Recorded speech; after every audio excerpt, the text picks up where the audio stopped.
Thank you. It's great to be in face-to-face events again after having spent a year dealing with people online mainly, and it's part of what the Storytelling Point is about, just as Vivian said. I want to talk about storytelling in the context of the Living Incomes for Everyone campaign, which has a big banner hanging up over there, and our demands are also on a table if you want to pick up a flyer of them. I helped found the campaign about a year ago in peak lockdown when the coronavirus package actually made life a little bit easier for people who had been so badly punished. And also to look at why it's so hard to get these stories of hardship, especially for unwaged and low-paid people recognised by authority. People are living Mayday in a state of emergency.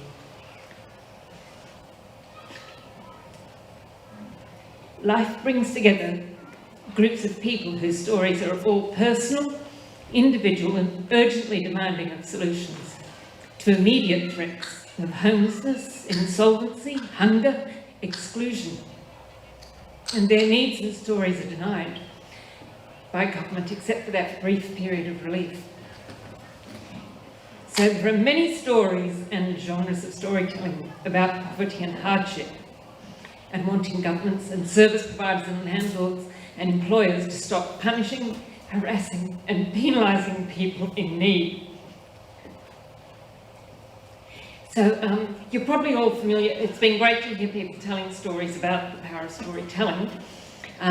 Life tries to do something a bit different with the stories. ACOS and charities like the Asylum Seekers Resource Centre, Smith Family, Mission Australia, they all incorporate individual stories of hardship. You see faces, children who don't fit in at school and so on. They use all those stories in their submissions and fundraising. There's a genre of writing by well-known authors who set out to deliberately experience poverty in order to convey the meaning of it, such as Dirt Cheap by Elizabeth Weinhausen and Nickel and Diamond by Barbara Ehrenreich. The stories are being told that even the Academy Award-winning film Nomadland this year is a dramatisation of hardship in the USA, the kind of insecurity and poverty faced by people. But life is trying to do something different with the stories to cut through. We're working to build out of the stories of the various groups of people who suffer hardship in different ways, who are used to collecting their own stories together, but to meld and fuse them together into common issues to develop a collective agency and power. So we're melding them to find the demands that can unite us all. And the point of having demands, which we've drafted together, discussed quite extensively to agree on this set of demands, which are summarised as 5 points, but actually have a lot more than that to them. They express a will and an intention. So rather than addressing what we called in a week of action in March, the poverty machine, as though we can melt the heart of something heartless, we place demands on them to stop treating people with this disrespect and disregard. And so the stories are important for us to tell each other and ourselves, but the point is to address demands for what we want, to power that is so heartless. And so on this May Day, International Workers' Day, I want to offer a brief and necessarily oversimplified take on Marxist political economy to answer this question: why are governments so heartless? Why is it so hard to get these stories recognised?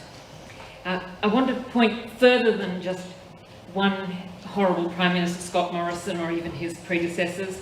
I want to go deeper than saying that it's neoliberal ideology or trickle-down economics, as though there's some slightly better way of managing the social relations in which we live. I want to ask the question, in whose interests are these stories ignored and are these needs denied? It's actually an advantage to employers if people are in desperate straits and short of work. That pulls down the lowest rates of pay and makes people more submissive at work for fear of losing their jobs. Competition between households for homes to rent or buy increases the wealth of landlords and banks, and it means that people cannot afford housing.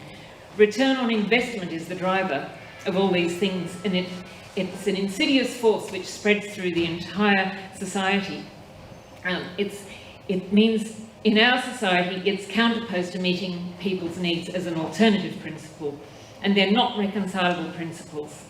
The government only minimally fills the gaps in needs in order to avoid us becoming collectively unruly, as today's Writers' Festival wants to encourage us to become, and to manage economic instability and to make sure there is a labour force available. If they didn't feed, clothe and school us, then they wouldn't have anybody to employ or lend money to.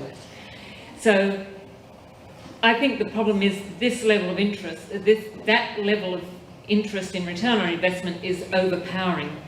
So we have to fight it back with our own collective will, and that's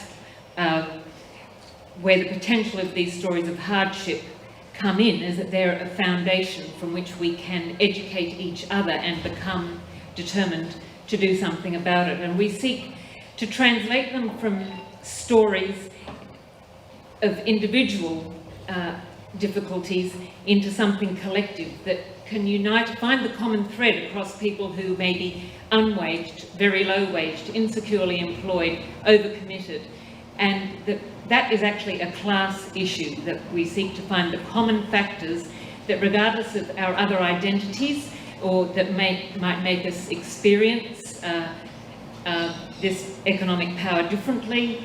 Indigenous people, particularly because of dispossession of land, people experience refracted through their identity, but we seek to unite people around a common opposition for meeting everybody's needs through involving a wide range of groups and identifying and discussing this and continuing to evolve our demands.